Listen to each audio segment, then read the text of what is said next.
Meta platforms ink यानी कि Facebook की जो पेरेंट कंपनी है उस पर यूरोपियन यूनियन ने 1.3 बिलियन डॉलर का एक फाइन लगाया है। अब इसके पीछे मेन कारण क्या है? ये फाइन इसलिए लगाया गया है क्योंकि यूरोपियन यूनियन का ये कहना है कि यूरोपियन यूनियन के जो यूजर्स हैं फेसबुक के, उनका पर्सनल डेटा प्रोटेक्ट करने में मेटा कंपनी फेल रही है। ये डेटा जो है ये अमेरिकन सिक्योरिटी सर्विसेज के पास मेटा सप्लाई कर रही है। आज हम इस विषय पर एक विस्तार से चर्चा करने वाले हैं। Welcome to Curiously Education. मैं हूं प्रशांत मावानी। दोस्तों, ये जो डिस्कशन है इसके 3 इंपॉर्टेंट चैप्टर्स हैं। सबसे पहले आपको यह समझना पड़ेगा कि सोशल मीडिया कंपनीज जो हैं वो कैसे ऑपरेट करती हैं। उसके बाद हमें यह समझना पड़ेगा कि पर्सनल डेटा प्रोटेक्शन जो है ये इंपॉर्टेंट क्यों है, और फाइनली हम ये देखेंगे कि ये जो फाइन मेटा पर लगाया गया है उसके साथ जुड़ी हुई कुछ डिटेल्स जो हैं वो समझना हमारे लिए इंपॉर्टेंट क्यों है। तो let's start with social media giants. सबसे बड़ा प्रश्न ये उठता है कि ये जो सोशल मीडिया कंपनीज होती हैं, बड़ी बड़ी कंपनीज, ये पर्सनल डेटा जो है हमारा, ये कैसे यूज करती हैं और इस पर्सनल डेटा से उनको क्या फायदा होता है। इसके 5 इंपॉर्टेंट डिविजन्स हैं। Number 1 is targeted advertising. दोस्तों, सोशल मीडिया कंपनीज जो हैं वो हमारा डेटा कलेक्ट करती हैं। ये सारी चीज़ें जैसे कि डेमोग्राफिक्स, हमारी एज क्या है, कौन कौन सी चीज़ों में हमारा इंटरेस्ट है, हमारी आदतें क्या है, कौन कौन से क्लब्स हम ज्वाइन करते हैं, टेनिस खेलने के लिए आप जाते हैं, कोई गेम खेलते हैं, आपके सोशल कनेक्शंस में कौन कौन से लोग, कौन कौन सी ऑर्गेनाइजेशन है, ये सारा डेटा कंपनीज के द्वारा कलेक्ट किया जाता है।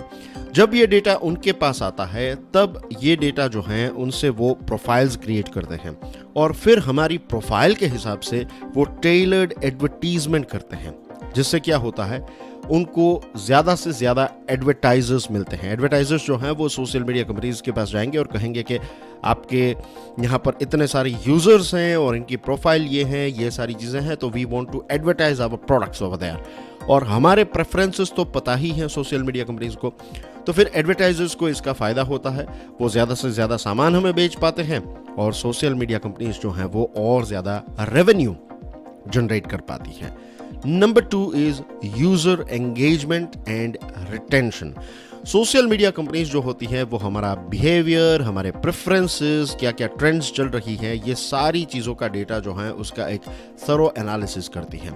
फिर यही इंफॉर्मेशन जो होती हैं, इस इंफॉर्मेशन के माध्यम से वो ऐसी ऐसी चीज़ें सोशल मीडिया पर, ऐसी फैसिलिटीज़, ऐसे फीचर्स प्रोवाइड करते हैं जिससे हम ज़्यादा से ज़्यादा सोशल मीडिया यूज़ करें, हमारा ध्यान हमेशा सोशल मीडिया पर ही रहें।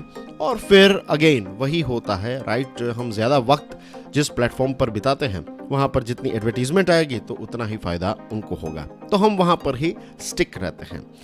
इसी के साथ नंबर 3 जो है दैट इज़ डेटा मोनेटाइजेशन। हमारा डेटा जो है वो थर्ड पार्टीज़ के साथ शेयर भी किया जाता है और बेचा भी जाता है। ये डेटा जो है ये मार्केट रिसर्च, ट्रेंड एनालिसिस और टारगेटेड एडवर्टीजमेंट कैंपेन्स को क्रिएट करने में मदद करता है। इसमें सबसे बड़ा डेंजर ये भी है कि हमारा डेटा जो है इसका मिसयूज़ भी हो सकता है और हमारी पर्सनल इंफॉर्मेशन जो है वो मिस हैंडल भी हो सकती है। Number 4 is product development and improvement. अपने खुद के इम्प्रूवमेंट के लिए सोशल मीडिया कंपनी जो है वो ये सारा डेटा यूज़ करती हैं अपने प्रोडक्ट्स, अपने फीचर्स को और ज़्यादा अच्छा बनाने में, और अपने ही सेल्फ ग्रोथ के लिए भी हमारा ही डेटा जो है उसका इस्तेमाल सोशल मीडिया कंपनीज करती हैं। तो हम ज़्यादा वक्त बिताए सोशल मीडिया पर और ओवरऑल उनको ही फ़ायदा हो। सबसे मज़े की बात यह है कि हमारा डेटा ही यूज़ किया जाता है और हमें इससे एक भी रुपया जो है वो नहीं मिलता है। सारा फ़ायदा जो है हमारे डेटा का ये सारी सोशल मीडिया कंपनीज जो हैं उनको ही मिलता है। Number 5 is strategic partnership. Social media platforms जो हैं वो दूसरे बिजनेसेस के साथ कोलैबोरेट करते हैं, एडवर्टाइजर्स हैं, डेटा ब्रोकर्स हैं, और फिर हमारा ही डेटा यूज़ हो जाए, जैसे मैंने आपको बताया। एंड अगेन मेन जो है वो यही है कि हम ज़्यादा से ज़्यादा वक्त बिताएं और फिर टारगेटेड एडवर्टीजमेंट का हम एक शिकार बने। तो आई होप ये 5 चीज़ें आपको पता चल गई हैं कि सोशल मीडिया जायंट्स जो हैं वो हमारा पर्सनल डेटा जो है वो कैसे इस्तेमाल करती हैं। अब हम देखते हैं कि सोशल मीडिया से बचने के लिए ये जो पर्सनल डेटा प्रोटेक्शन जो है वो इतना ज़्यादा इम्पोर्टेंट क्यों है? इसके 6 इम्पोर्टेंट पॉइंट्स हैं। Number 1 is of course privacy.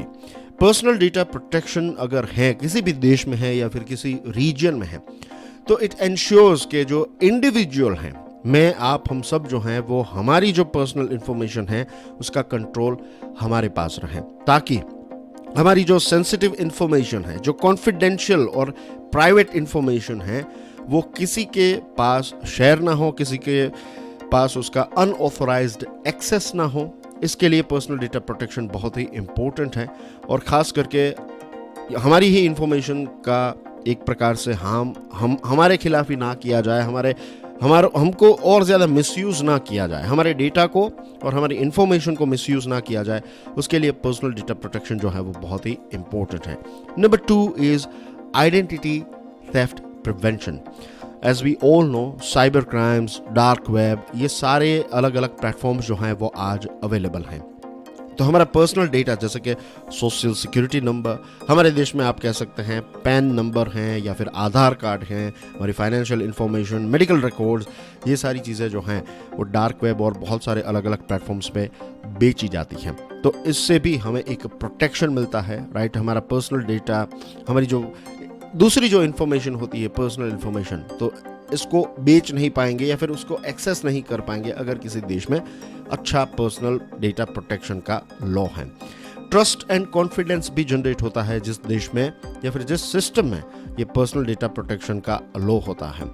अगर आप किसी ऑर्गेनाइजेशन में हैं, या फिर अगर आप लेट्स से कोई सोशल मीडिया प्लेटफॉर्म यूज़ कर रहे हैं, इफ़ यू नो कि आपका डेटा जो है वो मिसयूज़ नहीं होगा बिकॉज आपके देश में पर्सनल डेटा प्रोटेक्शन है, तो इससे और ज़्यादा ट्रस्ट जनरेट होगा, इससे और ज़्यादा कॉन्फिडेंस जनरेट होगा, और जितना ट्रस्ट करेंगे, जितना आप कॉन्फिडेंट होंगे, तो उतना ही आप दूसरों के साथ इंटरेक्ट करेंगे उस पर्टिकुलर प्लेटफॉर्म पर, राइट। ट्रांजैक्शंस कर पाएंगे, ये सारी चीज़ें करेंगे, क्योंकि आपको पता है कि एक प्रकार का प्रोटेक्शन अवेलेबल है।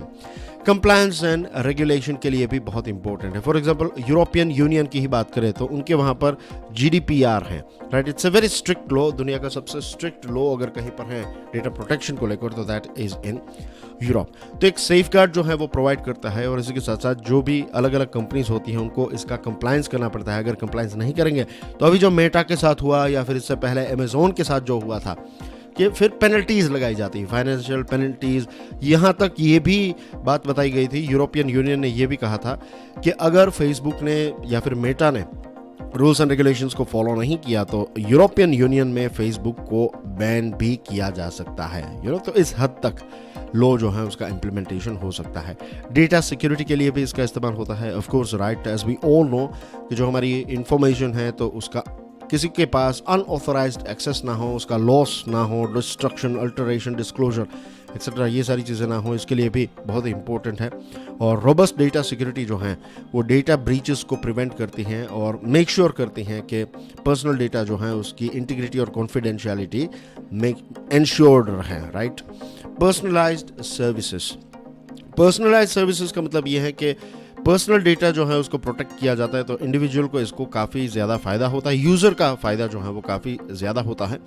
और इसी के साथ साथ ऑर्गेनाइजेशंस जो हैं वो भी पर्सनलाइज्ड सर्विसेज और टेलर्ड एक्सपीरियंस जो है वो कस्टमर्स को प्रोवाइड कर सकते हैं। This can enhance user satisfaction and improve overall quality of products and services that are available online. अब हम बात करते हैं फाइन ऑन मेटा के बारे में। Coming back to our main topic, ये जो डेटा प्रोटेक्शन कमीशन है आयरलैंड का, इसने इस मेटा कंपनी पर $1.3 बिलियन का फाइन लगाया है। डेटा प्रोटेक्शन कमीशन ने ये कहा कि ये फाइन इसलिए लगाया गया है क्योंकि जो रूल्स हैं यूरोपियन यूनियन के उसको ब्रेक किया है मेटा ने, और ये जो डेटा प्रोटेक्शन कमीशन है ये पूरे यूरोपियन यूनियन में मेटा यानी कि फेसबुक और उनके प्रोडक्ट्स जो हैं उनको रेगुलेट करता है। ये $1.3 बिलियन का फाइन जो है ये जनरल डेटा प्रोटेक्शन रेगुलेशन, जो GDPR, अभी मैंने आपको बताया ना कि यूरोप का जो लॉ है इस ऑनलाइन डेटा प्रोटेक्शन को लेकर ये सबसे स्ट्रिक्ट है, तो इसका ब्रीच किया था, इसका वायोलेशन किया था, इसके लिए ये 1.3 बिलियन का फाइन जो है वो लगाया गया है। इससे पहले अमेजोन पर जो फाइन था वो मिलियंस में था, राइट, 0.7 मिलियन ऐसा कुछ था। राइट। लेकिन ये या फिर इससे ज़्यादा भी हो सकता है, 0.76 मिलियन समथिंग लाइक दैट, या फिर 0.76 बिलियन, सॉरी, राइट। लेकिन ये वाला जो है it is in billion, 1.3 billion dollar का फाइन जो है वो लगाया है। आयरिश डेटा प्रोटेक्शन कमीशन जो है उसने ये बताया कि the social media giants' continued data transfer to the US didn't address the risks to the fundamental rights and freedoms of people whose data was being transferred across the Atlantic.